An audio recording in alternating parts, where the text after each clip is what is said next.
Bonnies! Welcome back to Life as a Question Mark podcast here. I'm still your host and question mark of a person, Heather Donovan. A few housekeeping things before we hop right back into today's episode. First off, you might hear some miscellaneous noise like that yawn in the background. I don't know if the microphone caught that. Or some clicky clackers of some nails. I'm dog sitting for somebody else's dog, so it's fine. So you have a little ASMR. Again, I'm sorry. The microphone picks up what it wants to pick up. So sorry. Whatever. It is what it is. So anyway, my apologies for delaying episode 8 of the podcast. Honestly, I never even planned on having to take any time off the podcast, especially not even being 10 episodes in yet. However, life just happens, things just unexpectedly happens, and it's all fun and beautiful, you know all the great things. I was sick a few days before that week started, that episode 8 was supposed to be out on. I was very congested and having some lung issues. In fact, if you go back and listen to episode 8, talking about bullying, then you can hear it, especially the congestion. And I didn't realize it at the time until I went back to edit and listen to the episode. I'm like, oh, I could hear certain points. If you haven't listened to that episode yet, or any other past episodes, then what are you doing with your life? I'm going to need you to do better and go back and listen to all the past episodes that you have missed out on. Also, I have been just dead exhausted lately from working a ton of hours at work that my wallet has been desperately needing because life is crazy expensive, y'all. And if I'm not working, I'm either doing personal duties, podcast stuff, or just something in general because I have issues doing nothing or just even relaxing. And that's because of both my ADHD and past traumas combined. Lovely, right? But it's fine. It's all fine here. Just know that I am doing my very best with what I have to work with, and it being only just me doing everything for the podcast by myself with no help whatsoever. We strive to do better around here, and we'll continue to do so. You all are the real MVPs for sticking around and supporting the podcast. This podcast wouldn't be able to happen if it wasn't for all of your continuing support, and that is honest to God truth here. Another reason why I believe that I delayed putting episode 8 out is subconsciously because I was procrastinating talking about today's subject. And honestly, I procrastinated a little bit last week. I normally podcast a couple days before or whatever, but I was just trying to delay about talking about today's subject, which is difficult for me, more difficult than I thought, honestly. Today's topic isn't actually even a topic. It's more about me telling you all about my past experience, about all my bullying, trauma, and history. I didn't even realize a number of things before I've decided telling my stories. First off, I'm completely exposing myself here by sharing these real-life stories, and that's very scary to me. However, I'm a very open book, and this is a part of my life story, and if I can share this and help the world do better, then that's what I'm going to do. Also, I never realized how much untreated and unresolved trauma that I'm still carrying to this day, deep down, because of all the bullying I have experienced. I'm fine, it's all great. Anyway, which, this is very okay, it just means that I have more work to do on myself. In all honesty though, we all have work that we need to do on ourselves, and we all always will. The work is never truly done when it comes to ourselves. Doing this podcast is a form of therapy and an outlet for me, so I'm mostly going to do this for me, along with the hopes that these stories will help this world be a better place. I have also realized that I have some stories that I have subconsciously blacked out from my memories, which this means that I don't directly remember the story happening until someone or something reminds me about it. It's a defense mechanism that protects the person from constantly reliving the trauma in their memories over and over again. In fact, my mom reminded me of some of these stories. Some of them I had to dig deep into my subconscious to remember them. Others I have never truly forgotten and I just carry around with me. They just pop up randomly from time to time. I, of course, will not be telling every single story of all the times I've been bullied. One, because I blacked quite a few of them out. And number two, we'd be here a good, for many, many days podcasting this episode. And I don't think any of us want that. I can't even talk that long. I have selected a few stories to share on this episode. This is one of the many topics that I could come back to and get in depth about. So maybe another time I could share even more stories. And to make it a little less difficult to talk about, maybe I could bring a loved one on to the podcast to talk about it with them. Who knows? Honestly, I haven't even thought that far ahead yet. Like, I think about, like, what I want to do for certain episodes. Like, I have topics already picked out and stuff all ready to go and what I want to do with them. But for this one, I haven't really thought that far ahead of because, bringing back trauma. Some of these stories may be difficult for those who may have been through some similar trauma. So, of course, I have to put a quick trigger warning out there. If anybody has been bullied or has been, like, through some trauma of, like, being horrible mean to her or anything, what I'm going to be talking about or anything, even if you hear me kind of talking right through it and you think you can handle it but you can't, then I very highly encourage you to listen with lots of caution and seek help if you need it. And listening may make you go back into this dark place that's difficult to come out of. But trust me, I know this place. I've been there more times than I'd like to relate to. Then I highly encourage you to stop this episode here. I understand if you need to pause this episode to keep yourself healthy. If you think that you can handle it and you try listening to it and it like triggers something inside you and you just can't do it, it's okay to pause it. I totally understand. Stop the episode. Everyone's health comes first. So please take this as a free pass to stop and skip the rest of this episode. You can always come back and listen to the rest when you are ready. If you're tuning out for your own health and safety, then I'll talk to you all next week. Stay healthy. If you're still here, then we will be diving right in. But remember, you can always stop this episode at any time for your own health and come back at any time. I remember the bullying starting when I was in kindergarten and continuing until the day that I've graduated high school. Like literally, that is no joke.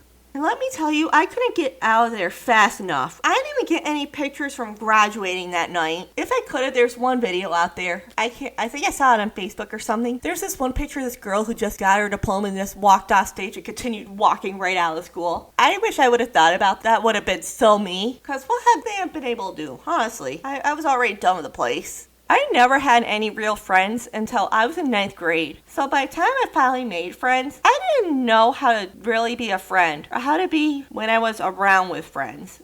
We once had this guest speaker come to my high school that shared her experience from being bullied, and I will never forget how she described the pain from it because I felt it for all these 13 years and never knew how to describe it until she did. Think of the thing or the memory that makes you the most sad, afraid, and anxious, that makes your throat burn. Go ahead and think about it. I'll give you literally a few seconds. Hear the ASMR in the back. That's a dog, scratching the carpet. Anyway, now that you've thought about it, do you feel that burning in the back of your throat? Now multiply it by 10. That's how I felt every day for about 13 years plus some change. Not so fun, is it? I'm sure that I'm not the only one who has felt this pain, and for sure it won't be the last. I literally was sick from the bullying too, and all the trauma I was going through. Like, I remember in 8th grade I threw up some blood. I had an ulcer from it. I was literally sick a lot of days and couldn't go to school. In fact, fun fact, I almost didn't graduate from high school because they said if I missed one more day of high school, I wasn't going to graduate. So, yeah, that's food for thought. I was just always sick. And some of that was from the POTS that was undiagnosed that nobody knew was going on for years. But the other part was from all the bullying and stuff and just being sick from it. I literally got picked on for everything. Even the small things I did, such as the way that I ate, the way that I looked and dressed, or how I even talked, or how my voice sounded. Like, I can help the way that my voice sounds. Like, sure, okay.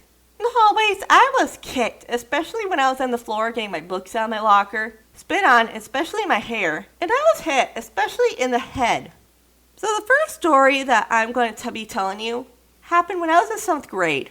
When I was in school, we had to do about a month of swimming. Well, they called it a swimming unit, where we had to swim in the school's pool unless we got a medical excuse. Then we were given an alternate assignment. Guess who got out of all those years of swimming every year for about all 6 years of her high school career? This girl right here. Those very ridiculously irregular periods were very useful for one thing. Well, I can't think of the rest of the things right now, but yeah, it was good for that one thing.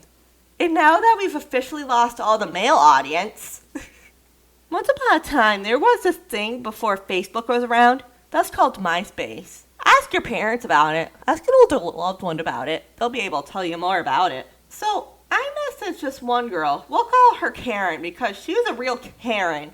And I'd like to say her name because she honestly deserves it. And you'll understand as I'm telling the story. But, I don't want to deal with any problems or anything. So we'll just call her Karen.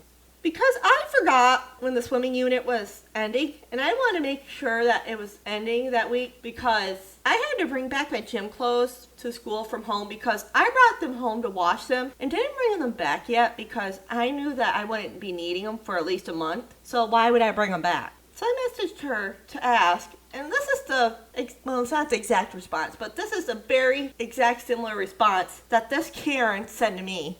She said that I was weird and needed to go sit in a corner by myself. She said that no one wanted to be friends with me and that everyone hated me. She continued calling me scum and ended the message telling me to never message or talk to her again. But yet, here's the funny thing. She asked me what day it was a week later in person. So how weird is that? Let's think about that. Because of that message, it was one of the very few moments that made me cry so hard that it took me into a very deep depression in that moment alone. I still remember that message and how I felt to this very day when I got that message. I still get sick to my stomach thinking about it and that burning throat feeling every time I think about it. This girl is one of the very few people in life that I wish nothing but the absolute worst for her. And there's not many people that I wish that upon at all. I am just not that type of person but this girl, if you absolutely knew her and actually got into some more stories about her, then you'd understand. You'd be like, wow, I totally agree with Heather right here. I get it.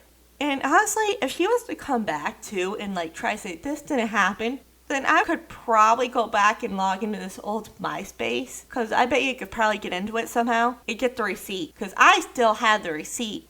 Anyway, fast forward to when I was in 9th grade. This was way before I was diagnosed with the postural orthostatic tachycardia syndrome. And the passing out and weakness was becoming more and more frequently the older I got. I had this note in my school that my doctor wrote me for that I could surpass everybody in the lunch line because they didn't know what exactly it was. If it was low blood sugar or what it was. And eating seemed to help, eating and drinking. So they gave me this note that allowed me to surpass the lunch line so that I could eat first because, we only have a certain amount of time to eat in the school and I'm a slow eater naturally. It's always been a thing. It bugs everybody. It's great. I enjoy it so much. I've grown to enjoy it. So this one girl, she decided to be a true B-word, well, I'll just call it. She decided to be a real bitch and decided to make fun of me for it, saying that I was weird and that I didn't need to be cut in front of the line and who the hell do I think I was and blah, blah, blah. I thought that I took care of the situation. I went up to, I don't even remember what you call him. Assistant principal? I don't even think he was called that. But he was an assistant principal. And I spoke to him about it and everything. He said, well, we'll see what we can do. I thought he took care of it. But then years later, I was talking to one of my friends. And she told me that my mom told her that she took care of it. Because I called her that day because I was upset about it in the bathroom. And she went behind my back and called the guy and took care of it herself. So for all those years, I was proud of myself that I took care of it. Apparently I didn't. But, whatever. Also, a teacher tried coming after me for the same situation, too. And this teacher, he had his favorites, and I was definitely never one of them. And I'm never really sure why. But whatever, everybody loved him and all that stuff, but I saw right through him. I have this power to see right through people, and I could see right through him. He was a fake piece of shit. And he was just a douchebag. So, and I loved these lunch ladies. They stuck up for me with all these people. Even the teachers, they told him to go mind their business. That they have a note and they'll be happy to show them. I mean, shout out to those lunch ladies back in the day that I had. They were amazing. And then in 10th grade, I started getting all these prank calls. And they were from these 3 girls. And to think of it, Karen was one of them. She was in the group of the 3. And these other 2 girls, let's see. I'll call one of these girls Bella. And then the other one, we'll call her Oreo, just because. I can't think of another name for her right now. So these 3 girls would call me almost all hours of the day that we did not have school. All hours of the day and the night. Even because I couldn't even shut my phone off because I had to wake up early for work at McDonald's. I had to be at work at 6 a.m. They just kept calling me and saying these awful things. Kind of like that other prank call I was telling you about before. I can't remember what episode it was. Not me unprepared here. It's great, ain't it? We just got so sick of it, my family and I, so we called Sprint about it, and course, they're calling off that star 67 or whatever it is number. And here's the thing, a Sprint or any T-Mobile or any of those things cover a star 67 number, they have to get the police involved, because if they don't block a number, it's considered harassment and they could press charges. So I asked my mom, because I recognized the Bella's voice. I said, is it okay if I warned her before this happened? She goes, yeah, I suppose. Well, this girl went back and told her mother, which funny story, she was a teacher. Her mother called and said, my daughter didn't do it, blah, blah, and my parents, I don't know what parent talked to her, and they said, look, if we uncover this number and this really is her, which we are going to do, if this person doesn't fess up, then the cops are really going to get involved, and we can't stop them from pressing charges. So if it isn't her, great, but if it is, Heather just wanted to give her a friendly warning to fess up and to stop doing it. And they finished talking, she hung up. And she called back like not even 10 minutes later saying, I'm so sorry. Bella and her friends did do it. And I am so embarrassed that she even lied about it. Oh, and then here's another example of like an adult coming after me or adult bullying just because they can. I had this one 12th grade teacher. Every single time I raised my hand up or anything like that, she just, like if I told her slow down or anything, she would say, oh, okay guys, we gotta wait a minute. Heather has 2 autistic brothers, so she could be autistic herself. So we gotta wait for her to catch up. And this was when I asked her a question too that she thought was stupid. And this is also the same teacher where 2 students called me stupid and retarded right in front of her and she did nothing about. Where I, again, had to go to assistant principal or whatever the hell he was. And I did take care of that situation that time. And then she was mad because she goes, actually, I went to the principal on that one because I couldn't find him. And I was just so over the bullying because this was not, I'd like to say this was in March or something. This happened sometime in the winter. So I went to her and she didn't like this teacher anyway in general. So she confronted the teacher and then the teacher confronted me saying, I ain't hear it yet, blah, blah, blah. And she was just really nasty. She thought I was coming after her job and all that stuff. But that's just one of the many examples of adults being bullies, like I've said in my last episode. And I have so many more of those that it's not even funny. Oh, and I had this 2nd grade teacher. Well, here's the story. So, when I was in 2nd grade, even before that, my parents took all of us 4 kids to like Sesame Street Live every year at night. So in 2nd grade, they started putting homework on us, like no tomorrow. We came to Sesame Street Live late that night, and my mom said, well, I'd rather have you sleep so you didn't miss school than do your homework. I'll just write down the answers for you. Well, actually, she just did the homework for me, and then she explained it to me and everything else. So it's not like I didn't fully do it. She went through it with me before school and, like, told me everything I needed to know. And then the teacher came after me, like, and harassed me for, like, my mom doing it for me, even though my mom and everybody else explained to her why it happened. And she said something in front of the class about it. She really outed me for it. It was horrendous. And, yeah, it was just bad. So... Oh, and we'll be calling that 12th grade teacher because I'm sure we'll be coming back to more stories about her. We're going to be calling her Mrs. Snout. So, just in case you guys want a name for her. And this other one, I don't want to call her Mrs. Hug. For a 2nd grade teacher, we're going to be calling her Mrs. For a 2nd grade teacher, we'll be calling her Mrs. Pug in case we have to come back to her in the future again. So, yeah. Hopefully I remember all these names. I'll have to put them on a separate piece of paper or something. Because, bad memory here sometimes. So this is all the stories that I can even manage to recount to you all right now. Thank you for listening with open ears. Don't forget to rate, review, and subscribe. And tell your favorite stranger about the podcast. You can follow and converse on the podcast as Facebook, Instagram, and TikTok at Life is a Question Mark. You can also follow my personal Instagram and TikTok at Misty's World 2022. We have a link tree in all of our bios that goes to our website as well for the podcast. Ooh, did you hear my good ankle snap? That was nice. You can also support the podcast by clicking the... Good, bro? You can also support the podcast by clicking the support link in every episode show notes and subscribe to the podcast websites or click the payment in our link tree to a donation. Every donation goes towards helping the podcast become better and to grow. Please make sure the donation is for family and friends, though.